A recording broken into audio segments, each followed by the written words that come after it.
What was your experience like as you were selecting schools and trying to think your story and all of that? It might be good to hear a student perspective. Yeah, well, I was just thinking that was great advice because for some reason it never crossed my mind to actually have a Zoom meeting. I know people do that all the time with their PhD programs, but as a master's applicant, I never thought of doing that. But I did look into the coursework, and then I actually started looking at online programs because I wanted to stay with my agency, because at that point, all I knew was how behavioral dimensions did things and I didn't want to start over. So that's why I was looking at online programs. But I realized, especially for grad school, I wanted the in-person program so that I could make those connections with faculty and classmates and have it be a big part of my life, not just something that I was gonna get through so that I could take my exam and continue working. So I started looking into SCSU because it was close to where I was in Minneapolis at that point. Really, it was the location, the reputation too of St. Cloud. It was always ranked really high on any of the websites that I looked at. The coursework and the affordability were what drew me here. But then for the doctorate program, I was able to talk to you, Ben, about that and get a better sense of what that would entail. And that seemed a lot more important to know, what am I going to do with these next 2 years? It's not just going to be coursework.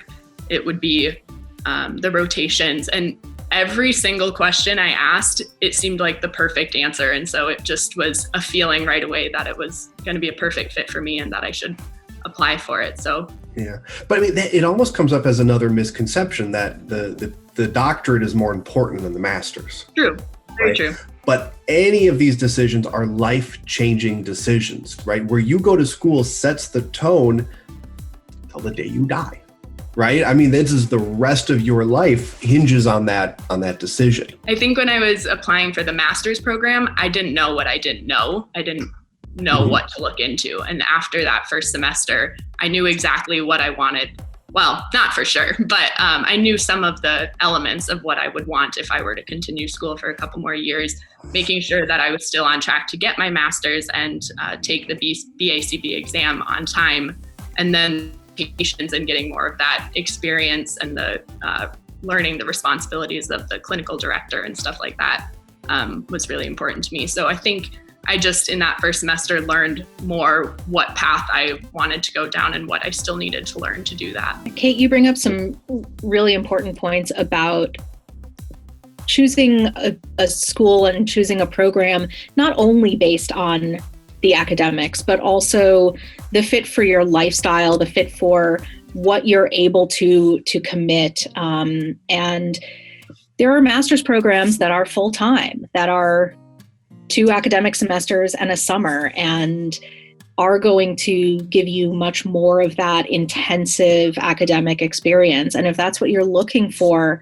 then you're probably not going to be happy at a program that's part-time and expects that you're going to be working or doing other things outside. Conversely, if you're not in a position to leave your job or to relocate, you're not going to be happy or successful at a program that's asking you to do those things. And so as students are looking at master's programs, I think the intensity and the environment becomes really important. And in terms of doctoral programs, the best advice I got early on was to look at professors, not necessarily programs. Because that doctoral education is so tied to mentorship and to that relationship with your doctoral mentor, really finding who that person is who can teach you what it is you want to learn, who can mentor you and bring you up into that specialization or that school of thought, and making sure that you're going to thrive personally in that environment as well as academically and professionally. If you're moving someplace, whether it's 2 years for a master's or 4 or 5 years for a doctorate, you want it to be a place where you can build your life. And you want to be in a cohort with people who are going to become your friends and your colleagues. I think a lot of times we get so mired in the academic reputation, not that that's not hugely important, but you're not going to academically succeed if everything else about your life in that place and at that university is negative. One of the things I would really advise is you apply to several schools, right? Don't put all your eggs into one basket. As we talk about fit, it's you might be the right fit for the school, but it also depends on the year. And some years you might get pushed out, not because you wouldn't be successful, but because there just weren't enough spots available. And if you were to apply the next year, you would have gotten it, right? Or the year before. So some of it comes down to just dumb luck, right? Who else was applying that year?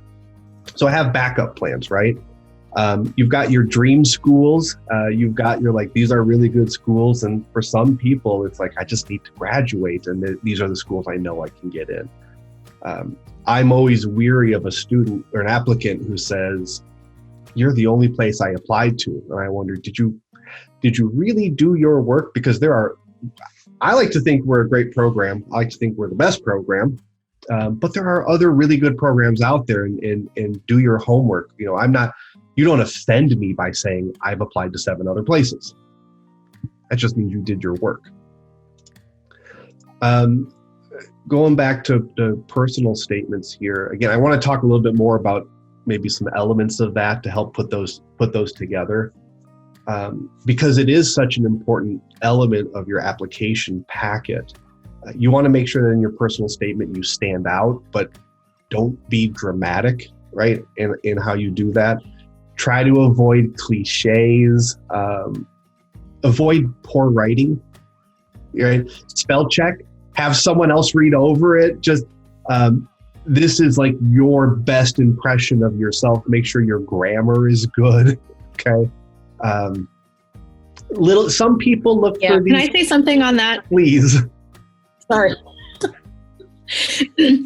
Just because I think, especially in our field, but really in any field, think about the jobs that you're ultimately going to be applying for. You're applying to work with somebody's children, somebody's loved ones, to shape their education and their health and their well-being.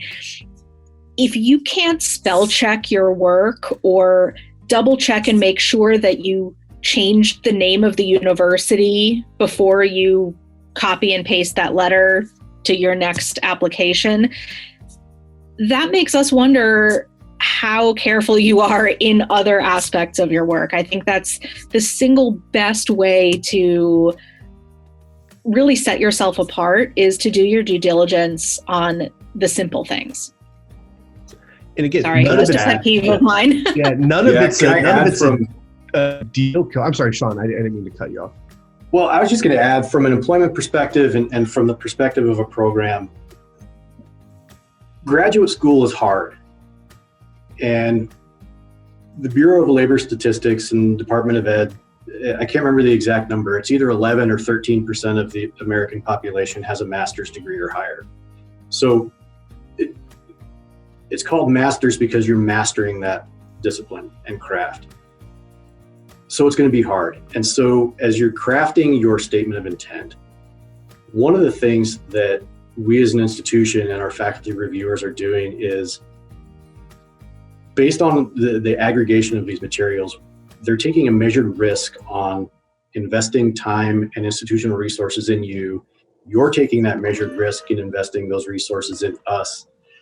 And so it's really that first introduction that says, I'm willing to put the effort into getting into the thing that I want to do. And to us, that's an indicator that once you're here, you will continue that level of hard work. An example is a statement of intent or a cover letter that is basically a paragraph long that says, I want into this program because it's going to provide me with the credential that will enhance my salary prospects. Okay, well, that doesn't tell us anything about how your skills and what relationships that you have or have established. That doesn't allow us to reasonably project your likelihood of successfully completing the program, which, as I said earlier, that's our ultimate responsibility, is to not only get you here, but to get you done. And that's a great example where you don't give us the tools necessary to review you in a holistic manner.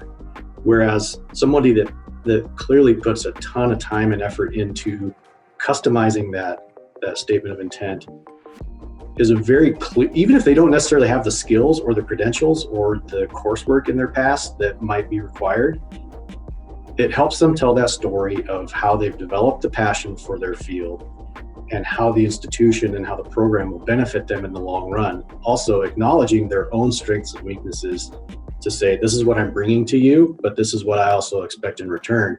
That really provides the opportunity for us to develop a 360-degree relationship with you to make sure that you get your return on investment and that you can get through and make sure that you're a good representative of the institution as you enter the professional environment. That sums it up perfectly right there, right?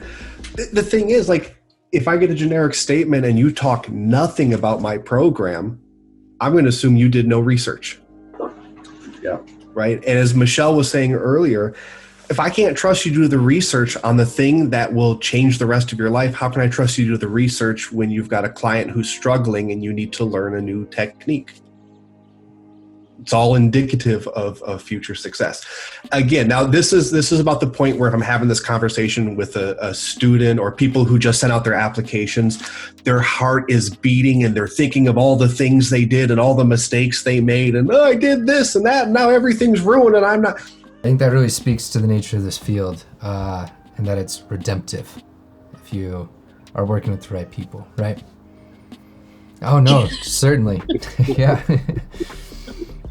And that goes back to what Sean was saying earlier, that we were all grad students once. We were all undergrads once. It's a little longer ago for some of us than others, but we do have hazy memories of that time and of those pressures and of trying to make those decisions. And so, you know, as long as you're giving a real true picture of who you are, I think that's the most important thing. We can tell when you're kind of following a script, you know, and what Sean said about, you know, I want this degree because my company will give me a raise if I get a master's degree.